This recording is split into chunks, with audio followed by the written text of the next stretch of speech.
You make how much? I heard him say through the half-open door like it was a punchline. Jasper Kent. Voice like a TED Talk, spine like a stick of gum. He was showing my salary breakdown to the CFO like he'd caught me embezzling gold bars from the Vatican. No context, no trailing metrics, just raw numbers and that condescending smirk. That's more than some VPs. For spreadsheets? I closed the door behind me like I hadn't heard a damn thing, but something in my chest tightened, sharp and low. I'd spent 9 years at Denmore Capital, 9 years building risk models so tight the SEC once asked if we had an oracle on payroll. I wasn't loud about it. I didn't need to be. My dashboards were the reason 2 separate audits cleared in under a week. My models had saved the firm's largest hedge client from a derivatives sinkhole in 2020. But no one talks about the architect when the building doesn't fall. If you've made it this far, I hope you'll consider liking the video and subscribing. 97% of people listen without hitting that button, and it really keeps this kind of storytelling alive. It helps more than you know. Thanks. Back when I first joined, the office was a different beast. The founders still walked the floor. Deals were handwritten before they hit Salesforce, and I was hired not because I knew how to code, but because I knew why things broke. Every change I made in the system had a logic trail, a justification, a fallback. I didn't just plug in equations, I built systems that breathed. But time passed. Culture shifted. The old guard retired, sold off, or got pushed into consulting. What came in was sleeker, hungrier, more PowerPoint. Jasper was the latest upgrade, a Harvard MBA with a jawline you could cut glass on and a portfolio full of buzzwords. The CEO, his uncle, introduced him at our quarterly all-hands as a mind built for tomorrow's challenges. Tomorrow apparently didn't involve understanding how today even functioned. He didn't speak in specifics, just suggestions. Let's align better with revenue outcomes. Let's optimize back-end dependencies. Vague enough to sound smart, safe enough to not commit. But I saw the data he was pulling. Internal comp reports, usage stats, redlined bonuses. My title, Lead Finance Ops Architect, wasn't flashy, but my name sat atop half the scripts that ran the firm's compliance ecosystem. And my salary? It reflected the fact that if I walked, 6 departments would freeze within the hour. Still, Jasper kept circling. He'd stop by my desk with questions that felt innocent until they weren't. Do you still maintain that old derivatives tracker, or has someone else picked that up? Translation: can we say you're redundant? How automated is your client churn risk model these days? Translation: can we offload your function to a cheaper analyst? I kept my answers clean. Short. I never gave him rope. But I documented everything. His questions, his phrasing, the spreadsheets I saw open when I passed his office. I even saved a draft email he never sent but previewed in Outlook's side pane. Legacy comp models and termination considerations. CJWU PDF. That's me. Claire J. Wren. He thought I was just a number, one he could slash and present as a quick win in his next slide deck. But what Jasper Kent never understood, what none of them understood, is that numbers don't just sit in cells. They ripple. They connect to systems, contracts, functions, consequences.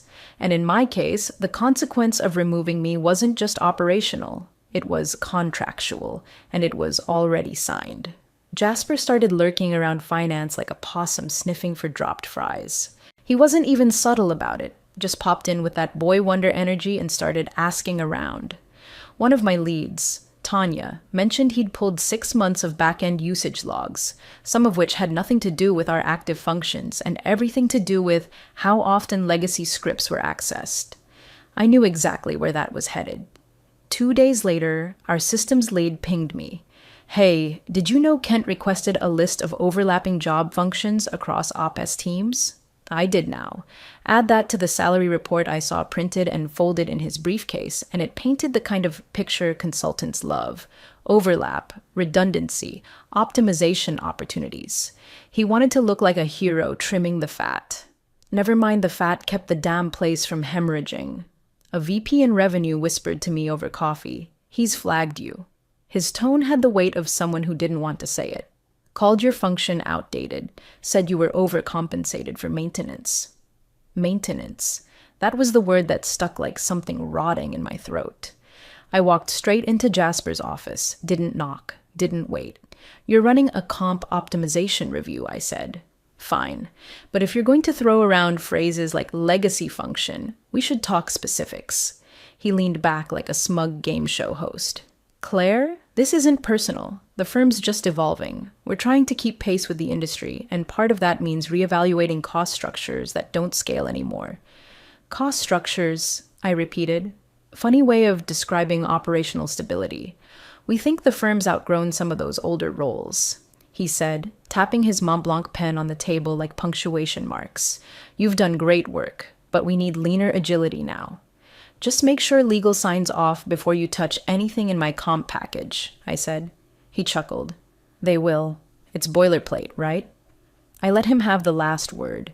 Let him sit in his little puddle of self-assurance, floating like a duck and paddling like hell underneath. Because here's the thing. My contract wasn't boilerplate. Not even close.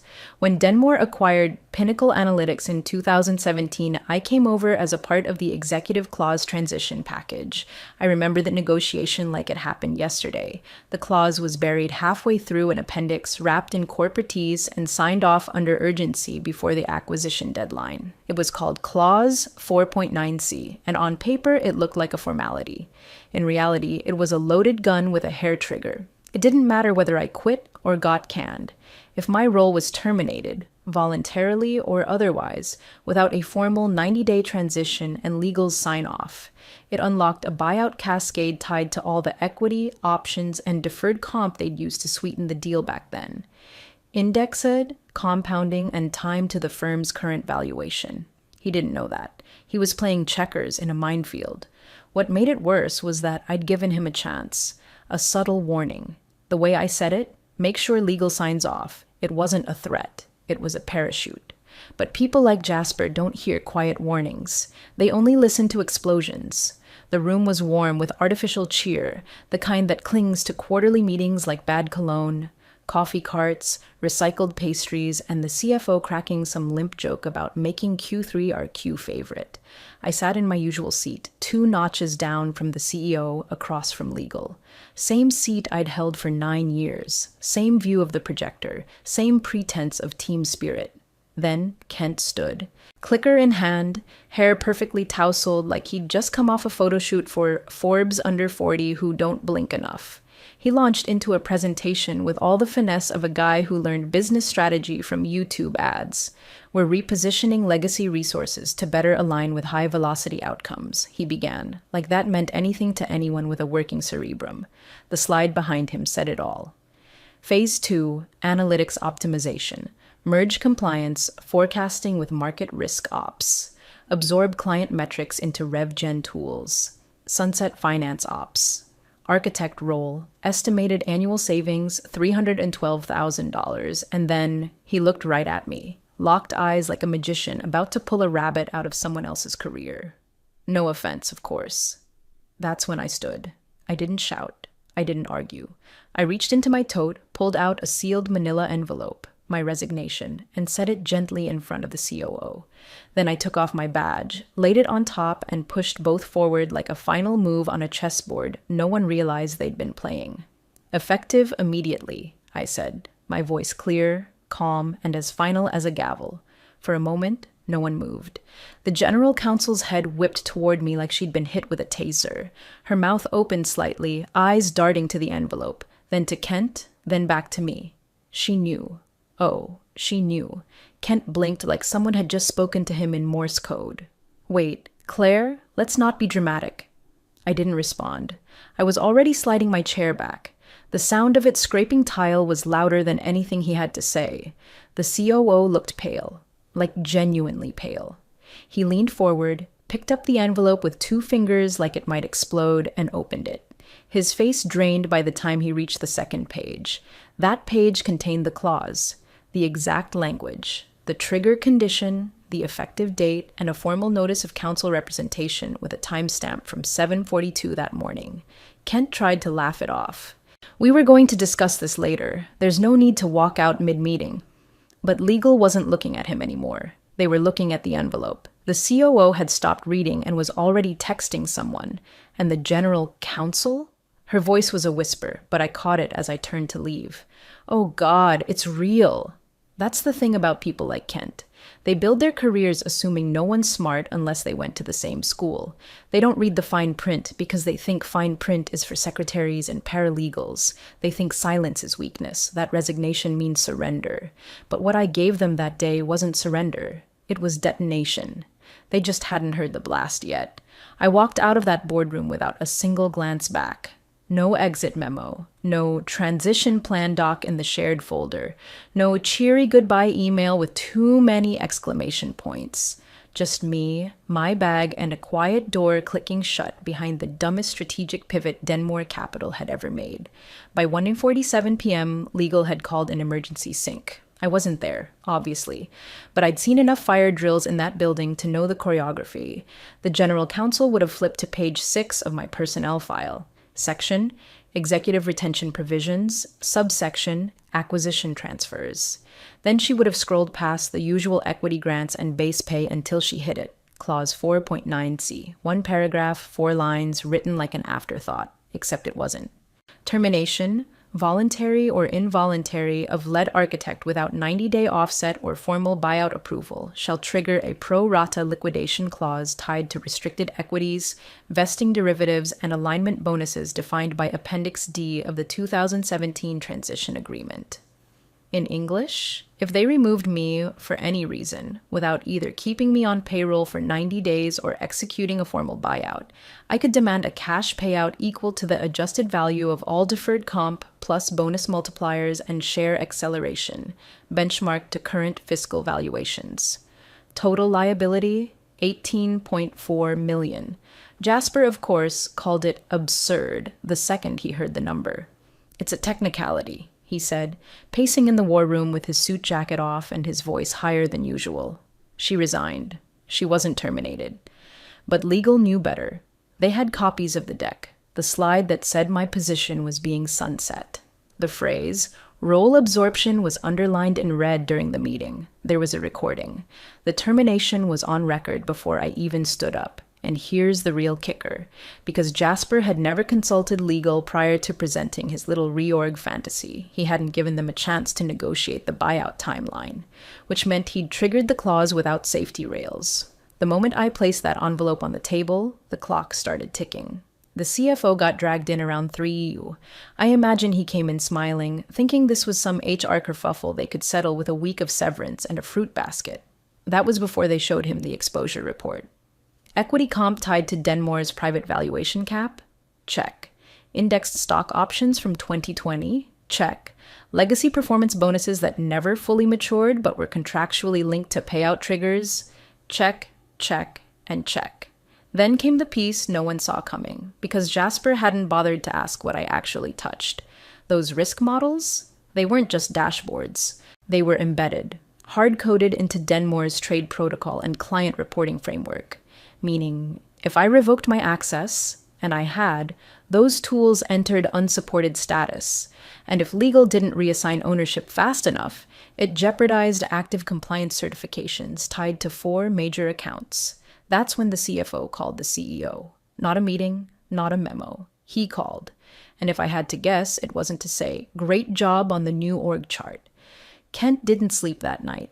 I know this because 3 different managers texted me screenshots the next morning, 2:14 a.m., 3:06, 4:42. He was still online in Slack, pinging them with questions about data dependencies, asking for internal model diagrams, requesting legacy dashboard logs. The man was neck deep in a system he never bothered to understand, and now he was scrambling to figure out what he'd detonated. First thing the next day, he stormed into finance demanding a full breakdown. "Model it out," he said. "Worst case scenario, what's the total exposure?"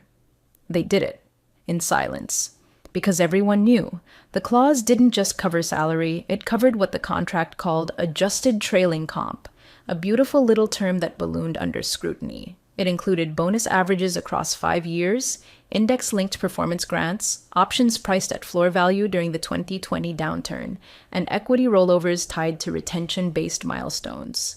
Then came the penalty interest for failure to execute a buyout within the required window. Compound that over 3 fiscal quarters, and what started as a scary number turned into something apocalyptic. One of the finance analysts told a colleague in confidence, It's not just a severance bomb, it's a portfolio event. That afternoon, the boardroom filled with spreadsheets and caffeine, and Kent tried to look like he was still in control. He kept saying things like, "We'll restructure the reserves and let's isolate the 409A variants," like the jargon would slow the bleeding. But it didn't. The deeper they went, the worse it got. I had been woven into Denmore's bones. Every core partner knew that. By day 2, the calls started. First from external counsel, wanting clarification on who was taking over oversight of their regulatory flagging models. Then from an asset manager in London, worried that his carry structure would destabilize if I wasn't retained as his model certifier. One message forwarded to me read, "Claire Wren's name is embedded in our reporting protocols. If she's not retained, our carry terms require renegotiation under the May 2021 addendum." It came from a partner who had $240 million under management. Kent didn't respond. On day 3, 2 more partner firms demanded access to internal controls documentation I had built. They couldn't reconcile monthly reports without the formula logic embedded in my dashboards. Without those models being updated, their exposure reporting was frozen. By day 4, legal had to draft a memo outlining the full scope of dependent contractual entanglements tied to the Wren architecture. That's what they were calling it now, the Wren architecture. I hadn't spoken a word. I hadn't leaked a thing. I was sitting in my kitchen drinking coffee out of a chipped Denmore mug, while Jasper Kent melted like an ice sculpture in August. I'd always told them the system needed redundancy. Now they were learning what happens when they ignore the warning labels. The countdown started the moment I walked out. 14 business days. That was the window outlined in Clause 4.9c. Subsection B, a subclause they probably never even knew existed. From the moment my resignation hit their server timestamp, they had 2 weeks to either execute the full buyout or trigger a series of cascading defaults buried in linked contracts and performance warranties. Denmore had never missed a deadline like that in its history. But then again, Denmore had never tried to amputate its own brainstem before either. By day 2, legal had already flagged 3 client agreements that mentioned model continuity assurance, a term referring directly to the systems I designed, certified, and updated across 4 fiscal cycles. No active replacement meant they couldn't guarantee model continuity. No model continuity triggered renegotiations. And the kicker, most of those clients had quarterly lock-in clauses with renewal penalties that fell on Denmore if the client chose not to continue. On day 3, one of the hedge partners requested a private meeting, not with Jasper, with the CEO. The man had been quiet for a year and suddenly he was demanding FaceTime. He wanted to know who was managing his custom derivatives tracker, the one I'd architected to identify synthetic asset drift before the markets did. The answer, of course, was no one, because I hadn't built that thing with a team. I was the team. Day 4 was quiet, which only made Kent more anxious. He tried to get marketing to draft a press release about internal innovation pivots. They refused. He pinged legal for permission to make a clarifying statement about the buyout rumors. They told him, and I quote, "Absolutely not." Day 5. A long-term client froze a pending renewal. It was for a liquidity stress test module I'd co-authored and updated personally every Q2. The client didn't scream or threaten. They just paused. That silence said more than any demand letter ever could. I was sitting on my porch that night when my phone buzzed. LinkedIn notification. A message from a Denmore board member, one who hadn't spoken to me in years. The message was short. No pleasantries, no attempts at small talk. Is this retrievable? I stared at it for a few seconds. Then I opened my inbox, attached a PDF of the clause, highlighted in yellow, signed and dated, and forwarded it straight to my attorney with one line, "They're blinking." And I didn't reply to the board member. Because when you spend your whole career being the failsafe, the invisible backbone, the architect no one brags about but everyone leans on, you learn when to speak and when silence screams louder. I wasn't negotiating. I wasn't returning. I was waiting for the timer to hit 0. It didn't take long for word to get out. One little change on a LinkedIn headline, just a quiet update in the experience section, and the wires lit up like I'd flipped a switch on the entire financial East Coast. Claire Wren, partner, infrastructure advisory, Rothmore Strategies. No announcement, no post, just that line. Rothmore wasn't flashy. They didn't sponsor conferences or throw rooftop parties during Finance Week. What they did throw were lifelines, tailored risk architecture for hedge funds with exposure in messy markets.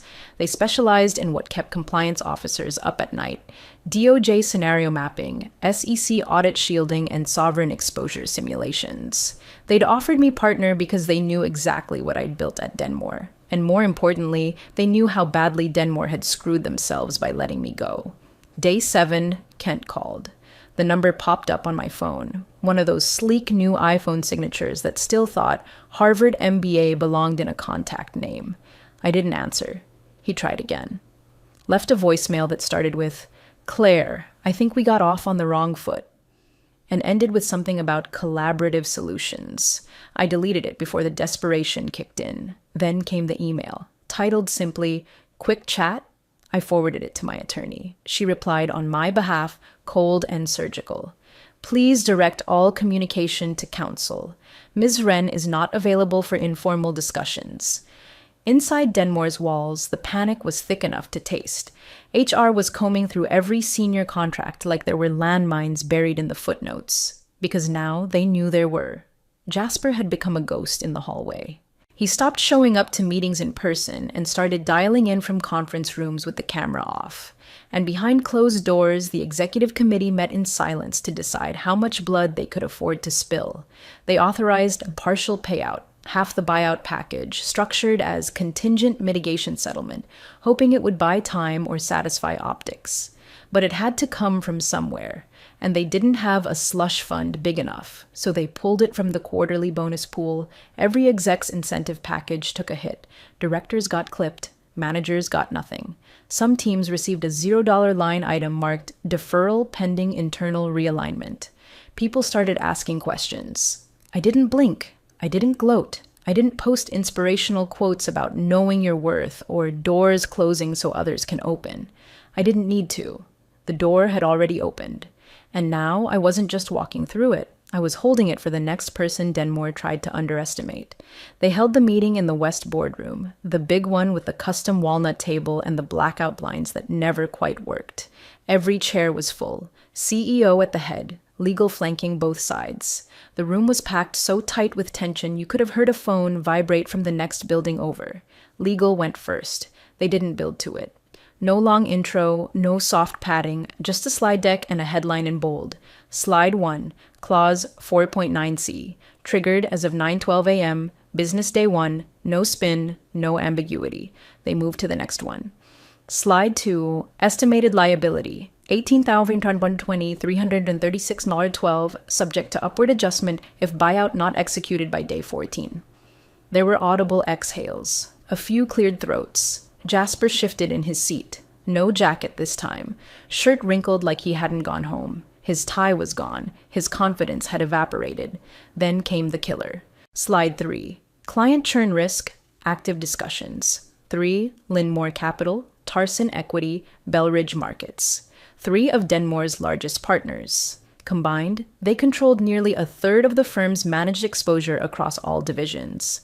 And now, without my models in place, without the continuity I'd baked into every quarterly cycle, they were having active discussions. Translation: they were already shopping around. The CEO looked like he'd aged 10 years in 2 slides. He turned, slow and deliberate, toward Kent. "You didn't review the legacy comp structure before initiating the termination?" His voice was flat. Not angry, just final. Jasper opened his mouth like a man trying to talk his way out of a fire. "It was buried in the acquisition docs. I mean, the clause wasn't. She didn't." But he didn't get to finish. The general counsel cut in without looking up from her copy of the contract. "She warned you. I was in the room when she said, and I quote, 'Make sure legal signs off.' That was the warning." And then, like the universe had a flair for timing, someone's laptop pinged. A new email. Half the room glanced toward the screen where it popped up, unmuted, unfiltered. Subject: Audit Contract Confirmation. From Rothmore Strategies. To Compliance, AidenMoreCapital.com. Per our discussion, we're pleased to confirm onboarding of the 2024-2026 Regulatory Audit and Model Review Contract. They hadn't even noticed I'd taken it from them. Not through a press release, not with a LinkedIn brag. Just signed it away, clean and quiet. The silence in the room was no longer awkward. It was absolute. Jasper didn't speak again. The board didn't look at him, and the CEO simply leaned back in his chair, hands folded, and asked legal one question. What happens if we don't pay her? The answer came without hesitation. You lose more than money. A week after the board meeting, Rothmore's website updated its partners page. No announcement, no press kit. Just one new line between two established names. Claire Wren, partner, infrastructure and risk no biography. No puffed up mission statement. No photo. Just the name, like a watermark, like a signature on the blueprint no one else could read. Denmore's comms team released a memo that Friday. Buried under 3 paragraphs of vague corporate remorse was the real message. Moving forward, we are committed to deeper legacy awareness and enhanced contractual clarity. I recognize the phrasing. Legal had written it, not PR. The kind of language you use when you're trying to say, we didn't know what we signed, but we'll pretend we do now. Jasper Kent didn't appear in the next quarterly call. He wasn't fired. That would have required a spine. He was reassigned to Strategic Development Initiatives, which was code for a corner office with no door and no authority. I heard someone moved him to Internal Projects, a black hole of ideas that never see daylight. He didn't try calling again. There was nothing left to say. In the days that followed, I got quiet congratulations. A few messages from people still at Denmore. Short, respectful notes. You deserved better. They never understood what you built. Wish I had read my contract the way you did. I didn't respond to most. Some things don't need echoing. At Rothmore, I kept my head down and did the work. No interviews, no celebratory champagne toasts. We closed 2 major accounts by the end of the quarter, including one firm that used to belong to Denmore. The same models they once called legacy were now branded industry leading. And me? I stayed silent. The kind of silence you earn, not retreat into. I never posted a thread, never shared a story, never gave a soundbite. I didn't need to.